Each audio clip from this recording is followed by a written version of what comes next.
Seria legal se hoje eu tivesse conseguido fazer um cabelão furiosão. Mas é o que temos, é o que a casa oferece, o que importa é a mensagem do vídeo, não é mesmo? Então comentem aí pra gente chegar no 666 até novembro, aniversário do canal Happy House. Pode ser também cabelão. E bora conversar. Bem-vindo, bem-vinda a esse microcosmo de rock, metal e cultura geral. Eu sou Ana Franskowiak, escritora, tradutora, revisora, nômade cósmica. Temos passarinhos lá fora, participação especial, o Buddy, sacaram? Enfim, voltando para o nosso tema de hoje, eu gostaria que vocês comentassem aí como que vocês conheceram o nosso tema de hoje. A começar por mim, foi naquelas revistas bis de letras traduzidas.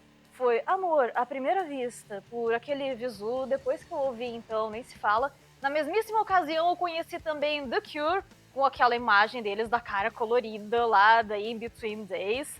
Também já tem vídeo aqui sobre o estrangeiro. E para hoje eu reuni um monte de informação bacana que eu espero que vocês gostem e vamos a elas. Susan Janet Bellion, nossa querida Suzy Sue, vocalista e principal letrista do Siouxsie and the Banshees, nasceu em 27 de maio de 1957. Ela lançou 11 discos com os Banshees, 4 com o Creatures e o Manta Ray como artista solo em 2007, sendo muito aclamado. Ela já teve seu trabalho coverizado e sampleado várias vezes e é considerada uma das artistas mais influentes de todos os tempos, seja pela música, seja pelo visual inconfundível. Susan nasceu em Southwark e o irmão e a irmã dela, ela era mais jovem, nasceram quando a família estava no Congo belga. Foi lá que o pai e a mãe se conheceram e trabalharam por alguns anos. A mãe era secretária, que falava francês e inglês, tinha ascendência escocesa e inglesa, e o pai era um bacteriologista que trabalhava com serpentes. A família vivia num subúrbio de Kent e era uma família bem diferentona, meio afastada do restante da vizinhança. E a Suzy era uma criança bem isolada. Ela não convidava amiguinhos, amiguinhas para ir em casa por causa dos problemas que o pai estava tendo, estava desempregado. Mas mesmo assim, ela se recorda com muito afeto que nos seus momentos de sobriedade compartilhava com ela o valor, o amor pelos livros e que ela gostava desse lado diferentão da família. Agora, momento medonho. Quando tinha 9 anos de idade, ela e uma amiga foram abordadas por um estranho num parque.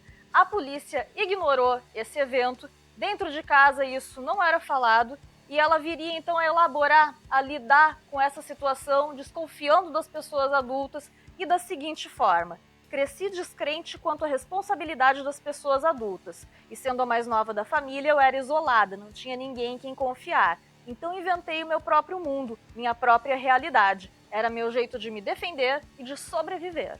O pai dela falece então quando ela estava com 14 anos por causa de um monte de doença relacionada ao álcool e a própria saúde dela começa a declinar, perder peso, faltar à escola, recebe diversos diagnósticos errados até receber o certo, que é o de colite ulcerativa, um negócio muito complicado. Passa por cirurgia, passa muito tempo se recuperando e, durante esse período, em 1972, ela vê algo na televisão que a mudaria, que seria muito influente. O quê? Top of the Pops, David Bowie. Ou, para algumas pessoas, aquele rapaz bonito que tem os olhos coloridos, um de cada cor, um vozeirão. Aos 17 anos ela deixa a escola e durante esse período começa a frequentar as mesmas discotecas que as amigas da irmã dela. Em novembro de 75, o Sex Pistols toca em Chislehurst. Suzy não vai, porém um dos amigos dela diz que eles soavam como os Stooges. Em fevereiro, ela e o Steven Severin vão ver os Pistols em Londres. Nos meses que se seguiram, a jornalista Caroline Coon cunharia o termo Bromley Contingent para descrever o grupo excêntrico de adolescentes que seguia a banda. Suzy se tornou conhecida na cena devido ao seu visu fetichista, que também integraria o visual punk. Eu nem preciso falar no delineador, batom e no cabelão. Em 76, o Bromley Contingent vai seguindo então os Pistols até os shows que eles fariam na França, e aí a nossa morcegosa favorita apanha de um pessoal, porque ela estava usando um sutiã revelador, se é que vocês me entendem, sim, a partezinha aqui da frente para tapar as importâncias, os volumes, como queiram chamar, e uma braçadeira com o catavento do Astorfo, se é que você me entende. Mas, segundo ela disse, e por N motivos, letras de músicas, a gente pode acreditar nela, não era para apoiar esse regime, e sim para chocar as pessoas mais velhas. Uma prova disso, por exemplo, é a letra lá da música Metal Postcard, dedicada a um escritor que eu já citei lá no vídeo sobre os livros favoritos do Ian Curtis, depois vejam na sequência. Então, segundo a ética do faça você mesma, ou seja, de que as pessoas ali na plateia também poderiam ser as pessoas no palco, ela e o Severin decidem, vamos parar de seguir os Pistols e montar a nossa própria banda? Então, em 20 de setembro de 76, improvisam porque não sabiam exatamente o que fazer durante 20 minutos num evento ali organizado pelo Malcolm McLaren. Para o crítico John Savage, Suzy não era como nenhuma outra vocalista que veio ou viria. Para Viv Albertine, dos Slits, aquilo me impactou muito. Suzy estava fazendo algo que eu sonhava em fazer, e eu nem me lembro de mais nada do festival, exceto ela. Sobre as letras, o jornalista Paul Morley aponta que os tópicos giram em torno da mente, horrores envolvendo saúde e doença, mistérios sórdidos, descontentamento urbano, solitude e outras coisas que eu não vou dizer. Como esperado, as vivências dela se refletem aqui. E não é achismo nem interpretação, palavras dela mesma.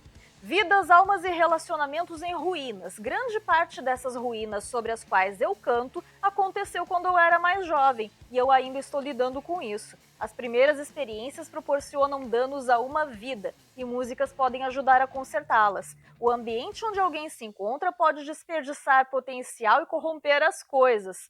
Aí ela retoma ali a ausência paterna e também a ausência materna, porque ela diz que, para compensar justamente essa ausência dele, a mãe tinha que trabalhar em dobro, em triplo. E isso me lembrou Coraline ou Coraline, como queiram, do Neil Gaiman. Vocês viram como as coisas trevosas tudo acabam se juntando em algum ponto? Suzy is a Punk Shocker é a manchete que apareceria no Daily Mirror depois que a banda apareceu pela primeira vez no programa de televisão em 1977 do Bill Grundy, e acaba rolando uma certa altercação, climão ali ao vivo. Depois o apresentador diria que era porque ele também estava meio enxaguadaço. Em fevereiro desse ano, começa então a turnê pela Inglaterra, e aí o lançamento do primeiro single, Hong Kong Garden, que nas palavras da Melody Maker, e eu sou obrigada a concordar, é um debut glorioso. Todos os elementos se combinam num efeito memorável, e é verdade, basta a gente ouvir esse negocinho uma única vez para nunca mais esquecer. Agora, sobre a voz dela, segundo Dave Sitek, ninguém canta como Suzy, e acho que muita gente foi influenciada, porém, se você tentar imitá-la, não conseguirá. Suzy também influenciou Joy Division, U2, The Cure, Jesus and the Mary Chain e Jane's Addiction. Dave Navarro certa vez fez um paralelo entre a banda dele e Suzy and the Banshees. Há muitas similaridades. A melodia, a atitude. Eu sempre vi o Jane's Addiction como a contraparte masculina do Suzy and the Banshees. Já o Dave Gahan, do Depeche Mode, disse: ela sempre soa excitante. E Mark Lanegan afirmou: em meus sonhos mais loucos, eu adoraria cantar com a Suzy. Pera que tem mais gente. PJ Harvey relatou que, em termos de performance, é difícil superar a Suzy, sempre cheia de energia. E Shirley Manson afirma ter aprendido a cantar ouvindo The Scream e Kaleidoscope, e que Suzy incorporava tudo o que ela queria ser. Foi ela que, mais tarde, escreveu o prefácio para a biografia autorizada do Suzy and the Banshees. Em 2023, ela começou a protestar pró-animais. Veja o meu vídeo aqui sobre artistas e meio ambiente. É um dos meus favoritos, pouquíssima gente assistiu. Enfim, depois vocês vejam o final desse. E eu vou ler um trechinho de uma carta que ela enviou para certa empresa famosona aí de temperinhos e coisinhas do tipo. A companhia deveria liderar baseada na compaixão. Por favor, stop being spellbound, ou parem de se deixar enfeitiçar por ciência usada para más finalidades e parem com esses testes imediatamente. E numa entrevista, anos depois dela se divorciar do Buddy, quando perguntada: você é hétero, você é... enfim, é aquela coisa lógica binária abobada, ela responde: olha, eu não sou nem uma coisa nem outra, o que eu sei é que eu me sinto atraída por qualidades andrógenas aí. Então, meu povo das trevas, até este momento falta 70 pessoas pra gente chegar nesse simbólico 666 até o aniversário do canal. Então, se você gostar desse vídeo, assista outros, inscreva-se, indique pras pessoas, comenta, curte, compartilha, é tudo de graça. E eu te agradeço por você ter assistido até aqui. Grata pelo seu tempo, pela sua presença Diz aí qual é o seu álbum favorito da Suzy, volte sempre, e David Zênia.